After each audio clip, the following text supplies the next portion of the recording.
Hello, beautiful humans. I am currently about to leave to go to Hobby Lobby. I'm taking you guys with me on this journey. I'm going to get a sketchbook and some other and some other supplies, so I'm really pumped about that. So, yeah.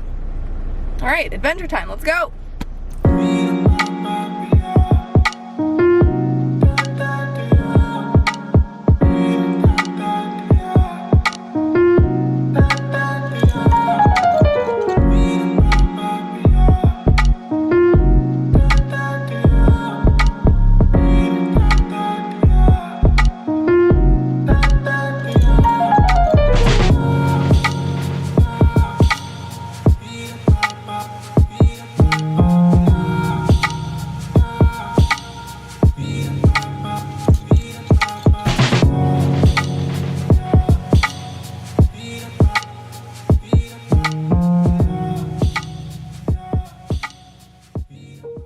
Okie dokie artichokes. Okay, come on, you can do it.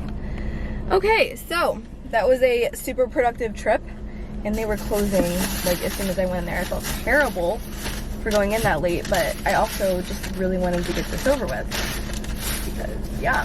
So I got this awesome pencil sharpener. I've needed one for a really long time now, and I just kept putting it off, so I finally got that. And also, Master's Touch was all 50% off, so I was looking for a Strathmore, but I couldn't find the brand in there, and so these were 50% off, so I was like, okay, I'm just gonna go with that. So I got my sketchbook officially, you guys. It's really exciting news. And then I also got tons of colored pencils that are more like shades and neutrals, because I prefer shades and neutrals. I got a plethora of fun colors and shades, because that's simply what I want to do. Now, what I want to draw and the direction I'm heading in, I have no idea. But I've noticed that my best projects always end up being the ones that are unplanned and just me letting my brain kind of release and do kind of what it needs to do, if that makes sense. Anyway, so that's that. I also wanted to get some pins, but I'm noticing that I think they're just on Amazon, so I'm about to buy them. But I don't know how to say them. It's Staedtler pins, I think is how you say it. So I just placed my order on Amazon for those, because they're the pins that I want to use for sketching. They have all different types of like sizes and stuff, which is awesome. Also, I was looking for one of those like mixing paint plates where like you can mix your like paint on those like plastic plates, and usually they have them for like a couple of cents, but I could not find them anywhere. There was only like a pack of like 10 and 6, and it was like just outrageously kind of like expensive, and I was like, I'm good. I don't really need it that bad, because I don't really paint, and that's not really the direction I wanted to head in. But just whenever I do want to paint, I always have to like use cardboard, which I'm fine recycling instead of using plastic anyways. So the pins were the only thing that I really wanted to get.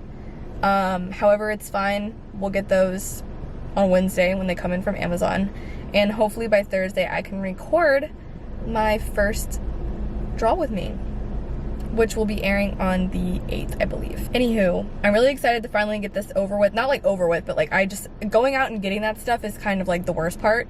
Now it's just kind of all the fun stuff that I get to do, which is like actually drawing and creating and that kind of stuff. And like I said, like before, I really want to start getting messy again. I've been using like a lot of like digital stuff. Like I've been just creating on my iPad, and it's caused me to have this like perfection, like everything needs to look perfect, because by the time I'm done with a project on my iPad, it's like there's no flaws, there's no eraser marks, there's no like process. Like, yeah, you can watch the like time lapse and things like that of me making my actual like design, but it's like the pen and paper is the roots and the basics, and I've kind of like lost my like zeal for art lately, and I think that has to do with like school and stress and just so many different things. But I really want to just go back to my roots and go back to like how I started. So I don't know why I'm debriefing you in the middle of a parking lot. I should probably drive home. My doors are locked, but still, I'll catch you guys in the next clip.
beautiful humans. I hope you all are doing well.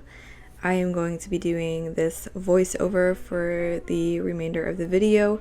I had some questions that you guys asked over on my Instagram, and I wanted to go ahead and answer them on here so we can build a better relationship and hopefully get to know each other a little bit more by the end of this video.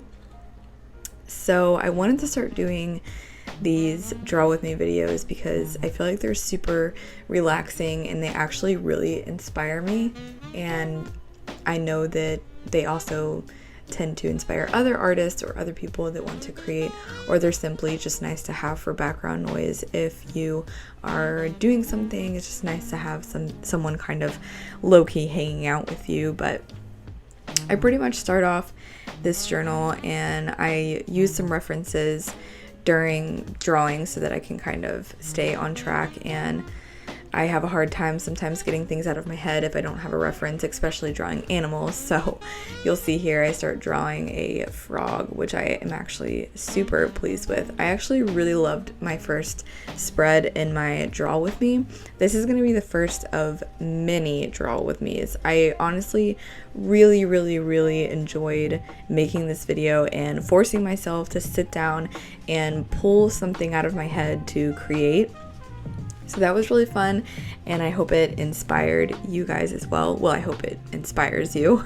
This is also freestyle. I didn't pre-plan this talk. I'm simply sitting down with a mic and I'm just starting to talk to you guys. And I also had some questions, like I said, that I'm going to go through. So look at the little frog. I'm sorry. I'm watching the video as I'm speaking and I just think the frog is super cute. Anyways, so the first question I had is, who is someone in your life that you really admire and look up to? And I thought this was extremely difficult of an answer because there's so many people that actually inspire me and that I look up to at different capacities. So for example, there's people I look up to. Those of you that don't know, I do all of our campus worship at our church, and something that I have a lot of people that I look up to in the aspect of worship, musical worship.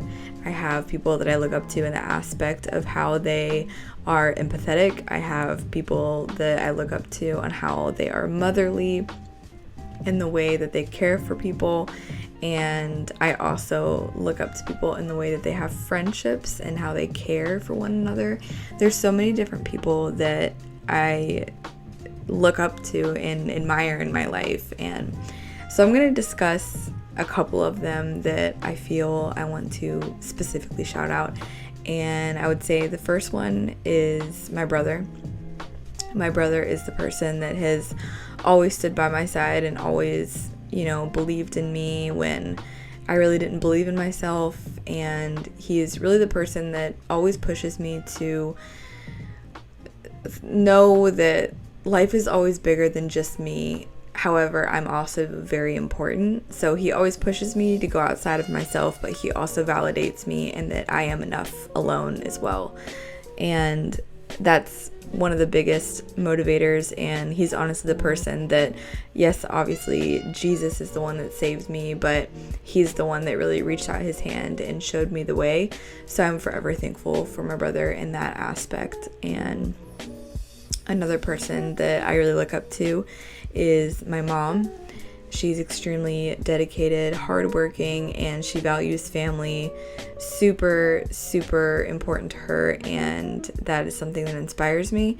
Actually, everyone in my life really values family, and it's really taught me a lot because I always value deep friendships and deep relationships, and they've inspired me to find family a lot more important, and that's a whole other story I can get into. But for the sake of this video, I'm just going to simply answer these questions. But when it comes to my mom, she also really teaches me what it's like to be selfless and to understand, just like my brother, that the world is bigger than just me, and she always helps pull flaws out of me, and she never uses them against me, but she's always very quick to show me, hey, this is something that you just want to be careful with. And she's always there to teach. She's a very she's a really good teacher, not someone that's always looking to correct, but she's a teacher. She's someone that uses things in your life to help you see the bigger picture, and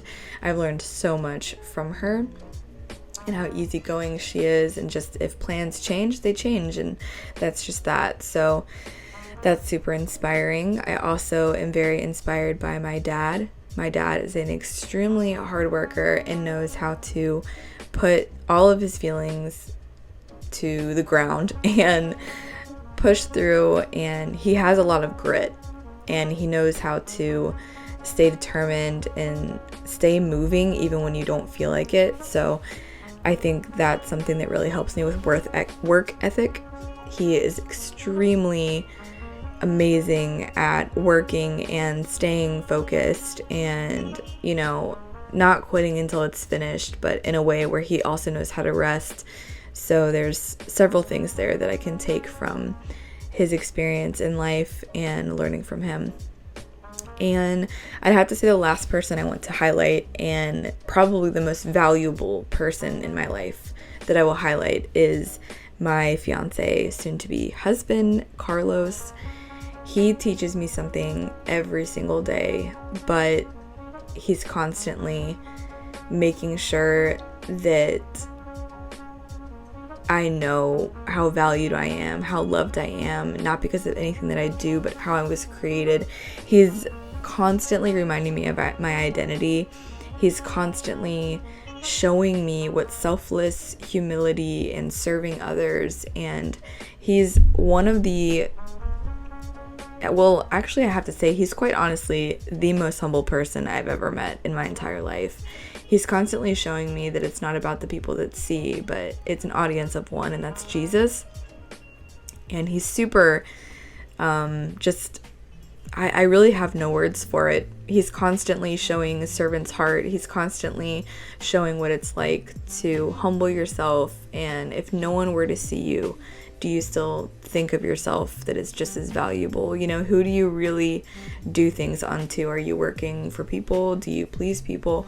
Or are you truly doing it for the Lord because it's what he's called you to do? And he's constantly pushing me to be the better version of myself that God's called me to be, and he validates me in my feelings, but also shows me a bigger picture. He's definitely a bigger picture person. He can really help you see outside of yourself if you're feeling, you know, any type of negative feelings, and he's really good at making you laugh, but also knowing when to be serious. And he's overall just my absolute favorite person on the earth that has ever existed and ever will exist, and I'm so thankful that I am blessed to spend the rest of my life with him. So he is someone that I really look up to and admire as well. The next question: what is my favorite breakfast, lunch, and dinner? So this changes probably every year. I feel like it's not always the same, but it stays pretty consistent, I would say.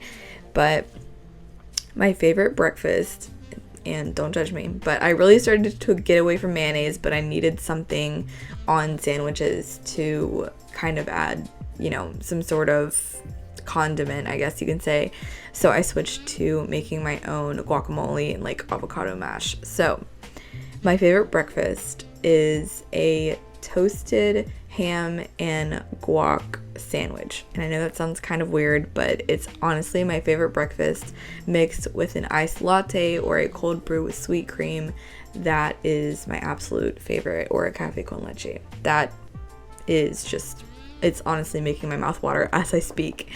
My favorite lunch is, I would say, rice and salmon with mangoes. And I just recently tried Haitian mangoes, and they have changed the game of my life. Those mangoes are the best mangoes I have ever tasted in my entire life, and my mouth is also watering as I'm saying that.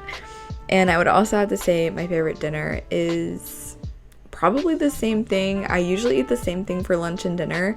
However, I do like to mix it up sometimes and add in, my mom makes this amazing chicken stir fry, and it's basically this chicken mixed in with vegetables and over rice, and it is super, super good. So I would say between those two lunch and dinners, I mix them up between the two. And just to throw in, my favorite snack is probably apple and peanut butter. I have been really loving that snack lately.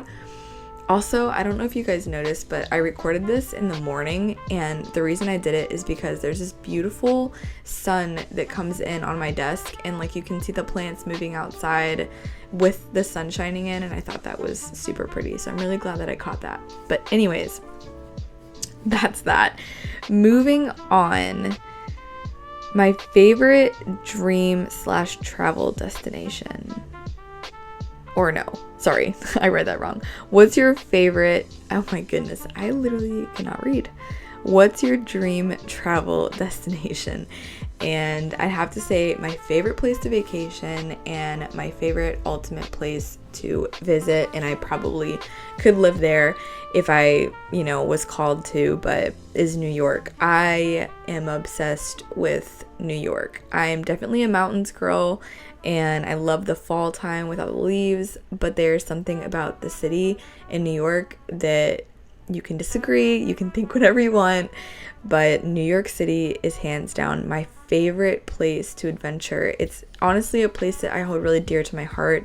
I had a really, really rough season where I just had so many things happen, and I really felt like there was no one there for me, and I ended up going to New York with basically a stranger. Those of you guys might know the story, but her name is Janice, and she is one of my dearest friends to my soul. She's literally my sister. We were basically strangers. I bought my plane ticket, hopped on a plane, and literally went to New York with her. It was super spontaneous, but it was honestly the time of my life. It brought me out of the darkest season I have ever walked through in my entire life, and it really holds a special place in my heart, and it probably will for the rest of my life. So that's my favorite place to travel. However, my dream travel destination is definitely the place that I'm going for my honeymoon. Me and Carlos booked this beautiful Airbnb in Colorado, and I'm super pumped about it. It's super aesthetic, and it is just gorgeous, and we got a steal price for it, so I'm really pumped about that. So I would say that's my dream travel destination, and I am super honored that I have the privilege of going this year. So it's a dream, and I am crossing it off the bucket list, which is super exciting. I'm not a huge traveler. I'm a very big homebody, and I like to go to places that I know or that I'm familiar with. But every once in a while, I like to try something new or things like that. The main way that I kind of hop around or travel, so to say, quote unquote, is going to different coffee shops. I love coffee hopping. That is my favorite thing to do on the entire earth. Going with a nice friend, and just a nice friend, I don't know why I had to specify that, but going with a friend and just having a deep conversation while drinking some new coffee that we just discovered. There's something about it that just honestly makes me really, really happy. But anyways, off topic. So the last question is, how do you deal with unproductive days? And I think this question has to really do with what do you consider to be productive in the first place. So I think you have to ask yourself, what is productivity for me? Because this could be extremely vague if you really, think about it that way. But for me, productivity is doing what God has called me to do, regardless of my feelings. And there's a time to rest, and there is a time to go. And I think it's honestly to each their own. It's not a set standard that we should be looking at or looking for. It's really reaching in and what are my boundaries? What do I have set up?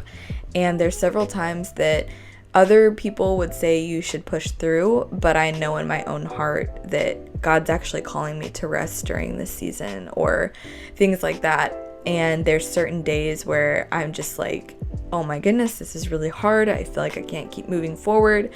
And the Lord is showing me, like, just push through and trust me. And I think it's really not based off of your to-do list. I think it's more based off of who is the person that you became that day.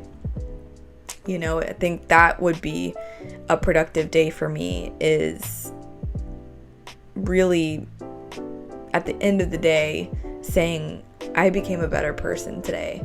I think that would be a productive day for me. So depending on how you define productive is really going to make or break this question. So I wanted to specify how I defined it before I answered it, but how to push through when you don't feel like doing something is a totally opposite thing. I think that when you don't feel like you can move any further, when you don't feel like you want to or you can push anymore, it's really difficult to move through that. But something that you have to rely on is not your strength. So God's very strong. He is a gentleman, and if you want to carry it, by all means carry it, but he will be there to pick up the load because it was never made for you, and he actually designed it to co-labor with you.